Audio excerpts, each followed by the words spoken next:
Welcome to today's home update. I'm Julia. Are you planning to welcome an aging parent or in-law into your home?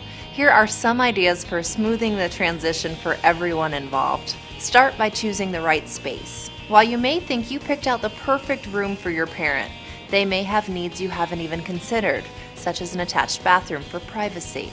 Next, be sure to make room for what matters to them. You may plan on spiffing up the room with a new flat-screen TV. However, a sunny spot for your mom's orchid collection may be way more important to her.